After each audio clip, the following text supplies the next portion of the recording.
আমি এই প্রথম দেখলাম কচ্ছপও ভাত খায়। সো হ্যালো এভরিওয়ান, তোমরা সবাই কেমন আছো? আশা করছি সবাই খুব ভালো আছো। তো আজকে নতুন একটি ব্লগে তোমাদের সবাইকে স্বাগত। আমরা আজকে এসেছি বন্নির চুলদান করাতে। তো চলো দেখো কি হয়। বন্নির 18 মাসের চুলদানের মানসিক ছিল, তাই জন্য আমরা সবাই মিলে এসে পড়েছিলাম বানেশ্বর মন্দিরে বন্নির চুলদানের জন্য। এখন বন্নিকে খাওয়ানো হচ্ছে, কারণ খাওয়ার পরেই ওর চুলের হবে হ্যাঁ, ওর টাকলু করবে, মানে চুল কেটে ফেলবে। আর এখানে সবাই কচ্ছপ দেখছে। দেখো তো তোমরাও দেখতে পাচ্ছ নাকি? আচ্ছা, তোমরা কি কেউ চিনতে পারছো এই জায়গাটা কোথায়? যারা যারা চেনো তারা কমেন্টে জানাও। আর যারা কোচবিহারে থাকো আই থিঙ্ক তারা জানোই, যারা জানো না তাদের বলে দিচ্ছে, এটা কোচবিহার বানেশ্বর মন্দির। চুল কাটা হবে, দাঁড়া চুল কাটতেছে।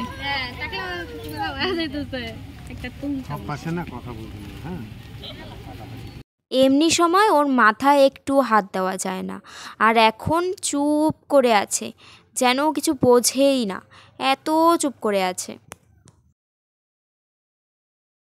যদিও শুধু ও বলে না, যত বাচ্চারা এসেছে চুলদান করেছে তারা দেখি সবাই চুপ করে একদম শান্ত হয়ে আছে, একটুও কান্নাকাটি করছে না। এইদিকে বন্নির চুল কাটতে কাটতে দেখি ও কচ্ছপ উঠে পড়েছে, তাই সবাই ভিড় করে কচ্ছপ দেখছিলাম জানো।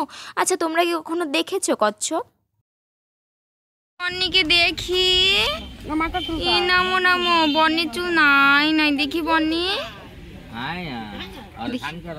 একটু দিকে ঘোরো না। এ বন্নির চুল, বন্নি একদম চুপ, বন্নি চুপ হয়ে গেছে চুল কাটিং করার পরে। চুল কাটা হয়ে গেছে, এখন স্নান করবে। হ্যাঁ দাও। তোমরা যদি কেউ বানেশ্বর মন্দিরে প্রসাদ খেতে চাও তাহলে 11টার মধ্যে এসে কুপন কাটতে হবে। যখন ভোগ রান্না হয়ে যাবে তখন সবাইকে ভোগ নিবেদন করে দেবে। আমরা এখন পুজো দিতে যাব, ভেতরে ঢুকবো। ভেতরে ক্যামেরা অ্যালাউ নেই, তাই কিছু দেখাতে পারবো না।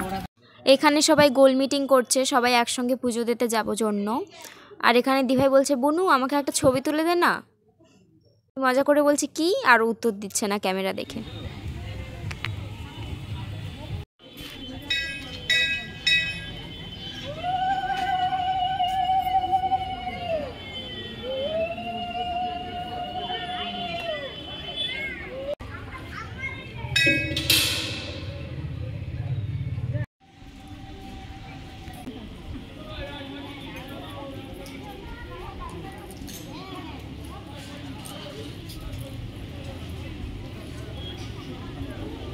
পুজো দেওয়া হয়ে গেল, এবার আমরা পেট পুজো করব কিছু।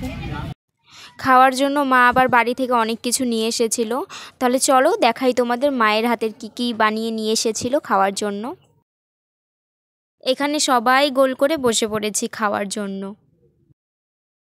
তাহলে বাড়ি থেকে বানিয়ে নিয়ে আসা হয়েছিল মায়ের হাতের মালপোয়া, তারপর হচ্ছে এটাকে যেন কি বলে, রসবড়া, আর হচ্ছে বড়দির হাতের স্পেশাল পায়েস, ও আর দোকান থেকে কেনা মুড়ি।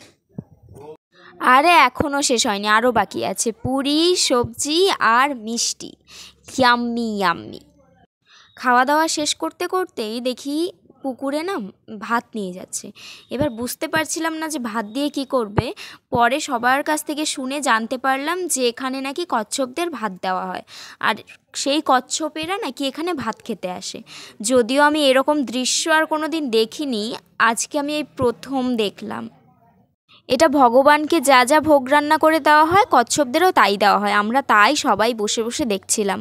আর জানো তো, সত্যি সত্যি দেওয়ার সাথে সাথে কচ্ছপগুলোও এসে পড়েছিল খাওয়ার জন্য। এত আস্তে আস্তে আসছিল যে কি বলি আর। আমরাও এখন ভোগ নিতে যাচ্ছি, আমাদের নাম এসে পড়েছে বলে। এই তো আমাদের ভোগের থালি এসে পড়েছে। আমার না ভোগের থালিটা দেখে অনেকটা সাউথ ইন্ডিয়ান ফিল দিচ্ছিল। তোমাদেরও কি তাই দিচ্ছে? জানি না কেন, বাট আমার লাগছে। বেশ কলা পাতায় সার্ভ করা, তারপর পায়েসও আবার দিয়েছে কলা পাতায়। চলো তাহলে এবার খাওয়া দাওয়া শুরু করি। এই হলো আমার প্লেট, খাওয়ার প্লেট। এখানে সবাই মিলে আমরা গোল হয়ে খাচ্ছি, নানান জায়গায় নানানজন খাচ্ছে, আমরা এখানে বসেছি সবাই মিলে খাওয়ার জন্য। তাহলে চলো খাওয়া দাওয়া করে আবার দেখা হচ্ছে। খাওয়া দাওয়া সেরে একটু রেস্ট নিয়ে বাড়ি চলে যাব। আর আজকের ব্লগটা তোমাদের কেমন লাগলো জানিও। যদি ভালো লেগে থাকে তাহলে লাইক, কমেন্ট অ্যান্ড শেয়ার করে দিও। আর তুমি যদি আমার চ্যানেলে নতুন হয়ে থাকো তাহলে সাবস্ক্রাইব করে দিও, আর সব ভিডিও পেতে বেল আইকনটা অন করে দিও। আজ তবে আসি, দেখা হবে আরও একটি নতুন ব্লগে। ততক্ষণের জন্য সবাই খুব ভালো থেকো, সুস্থ থেকো, টাটা, বাই বাই।